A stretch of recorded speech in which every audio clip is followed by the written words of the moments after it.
All right, so before I get started, I just wanted to say thanks for checking out the channel, Phobia Skateboarding. And being that this is the first video on the channel, I figured I'd give a quick little overview of what this channel is going to be about.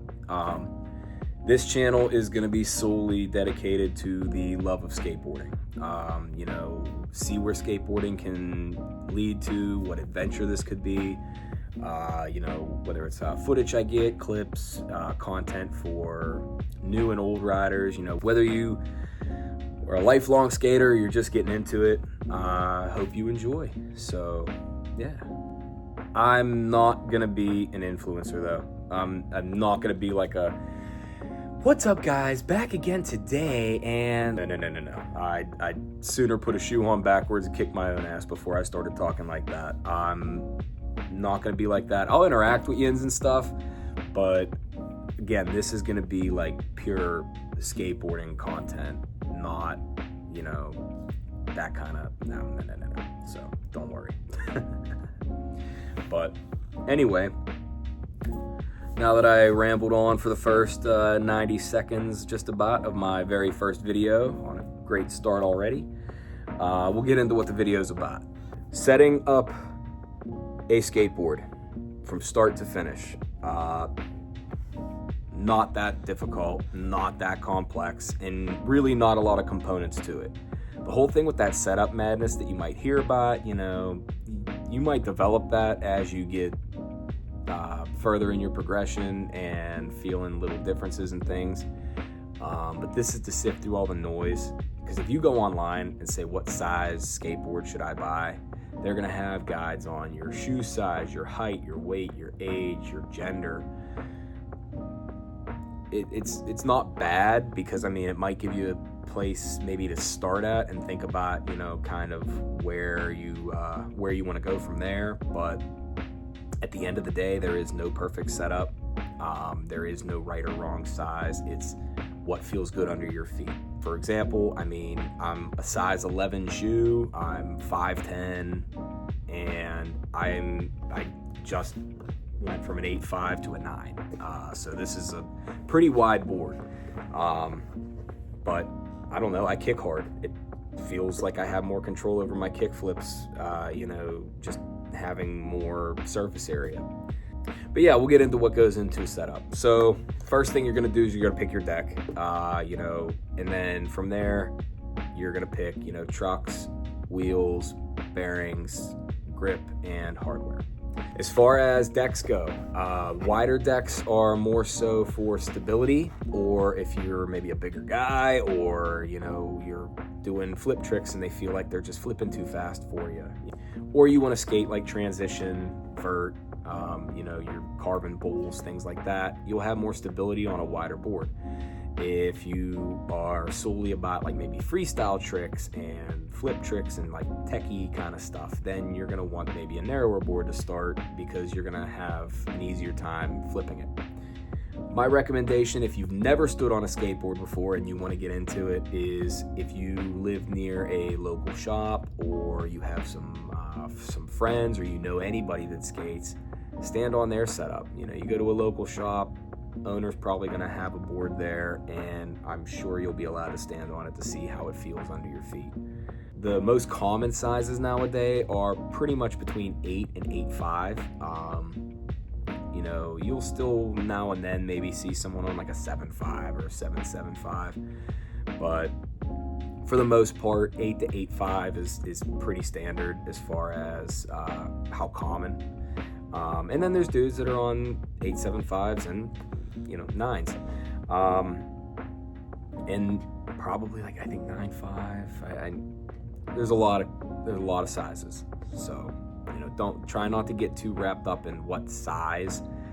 Really go for comfort. As far as sizes, the only thing I would say to really kind of try to stay in for your very first setup that you're making for yourself is try to stick with like a benchmark size. And what I mean by that is you could get an 8.18, you can get an 8.38, and what that means is you're about an 8 and an 1/8, 8 and 3/8 for an 8.38. But when you do 8, 8 1/4, 8 1/2, there are trucks that are the exact same axle width, and that is from end to end. You know, these are Indy 149s on a 9-inch board, which is not recommended. So for anybody that's experienced, that's watching this and ready to say like, oh hell no, sorry. But these are meant for an 8.5 board. Now, if you put them on an 8 1/4 board, 8.38, you know, not really a big deal. Even 8.75, not crazy. You know, when you're within about 1/4 inch of the board, you're pretty okay. But once you start getting into a 1/2 inch difference, that's when it becomes a more like, okay, this is my own personal preference. This might not be ideal for a lot of people. But yeah, you know, stand on a couple, see what feels good under your feet, and, you know, kind of go from there. Once you start feeling more confident on your board, you know, you're riding, you feel like you're ready to start doing tricks, you feel like you're ready to start carving maybe a deeper bowl, or going for bigger transition, you know, then from there you're like, well, you know, I feel like I have a lot of stability, but I could probably maneuver with a little less and go down a size, or you need a little more. You know, and then if your board's not flipping fast enough, go down a size. If your board's flipping too fast, go up a size, and then you'll find your little like Goldilocks zone. But yeah, for your first board, I would say get a benchmark size. That way you can get the trucks that fit it perfectly. And then from there, if you feel like, I think I'd like my trucks a little bit narrower or a little bit wider, you know, then you can kind of go from there. There's no rules with a setup, which is a blessing and a burden, because, you know, Lord knows when you got the freedom, you'll take it. So with that being, you know, a little bit narrower, that works for me, but there's probably a lot of people watching this that have skated for years that could not imagine having their trucks a 1/2 inch narrower than their deck. But that's where it comes down to that madness. So to stay out of that, I would get the same size trucks as my deck, start there, and then venture off as you progress. After you pick your deck and your trucks, then you're going to look at your wheels. And again, common sizes probably range between 50 to 54. If you are going to be skating like choppy, you know, concrete and whatnot, and your spots are a little rugged, I would get 54s. And hard, you know, if you are using your deck for transportation, you know, you just want to get from A to B, maybe you work a 1/2 mile away from your house and you don't feel like walking it no more, I get bigger, softer wheels. If you want to learn, you know, grinds and slides, and you know, you want to get speed and you're doing heavy transition and whatnot, maybe like a 54 is pretty medium size now, because I've seen some 56s and dudes are getting up there to like almost 60 now. But 54 is pretty much your it's a pretty good street skating size. For transition and things like that, you might go bigger, closer to 60. Hard wheels for when you want to do tricks and things like that. Soft wheels for when you want a smoother ride. Your bearings, I would say for sure for new riders, there's no need to go get like Bone Swiss and spend $150 on bearings. You can, you know, $20 gets you some reds, or I think Bronsons are about the same, you know, and then if you ride through puddle, or, you know, it starts raining on you in the middle of your session and your bearings, you know, lock up, you go replace them for $20, and maybe you can unseize these, you know, and get them to work again. But if you can't, you didn't just lose $150. Only time I would really be able to justify $150 for a new skater is if you're learning how to skate so you can use it as transportation.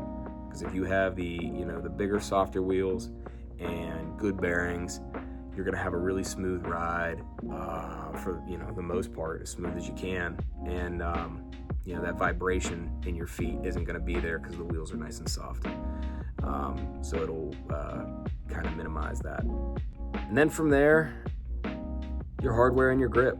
Grip, I have no real recommendation on. I mean, this is Mob. I just set this up a couple days ago.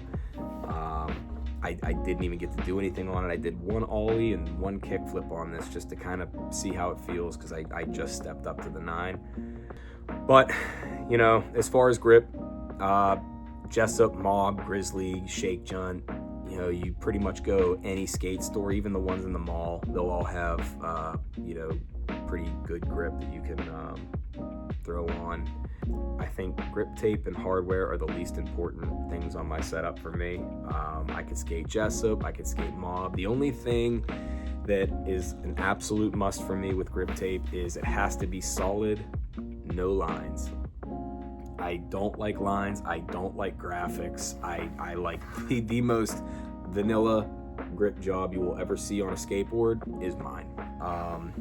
Yeah, I just like it to be solid. I don't know, I always did.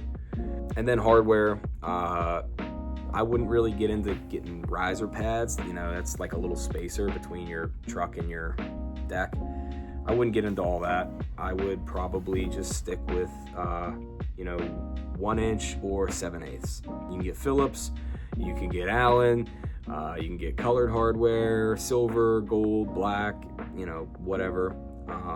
But I would say, you know, 7/8 or 1 inch is always what I went with. I don't really have a preference. Some dudes don't like the threads sticking out of this nut here. I don't care. And again, for a new rider, not gonna make a difference at all. Yeah, that's what goes into it. You know, other than that, you will find those little Goldilocks zones of, you know, maybe wheel size, wheel hardness. But for starters, I'd pick a hardness between 99 to 101 if you want to learn and progress in skateboarding and start doing tricks and stuff. Classic shape for a wheel. And, you know, from there, you want to get into conicals and lock-ins and whatnot, you know, and go from there. But yeah, that's pretty much it. And, you know, anything I missed, if you get to go to a skate shop, you know, like a skate shop where the owner is a skateboarder, they will be able to fill in any blanks, you know, anything I might have missed in this. They're pretty knowledgeable with the shops and everything. And yeah, I'll have more little tip videos and stuff as we go. And thanks for hanging out, and I'll hopefully see you in the next one.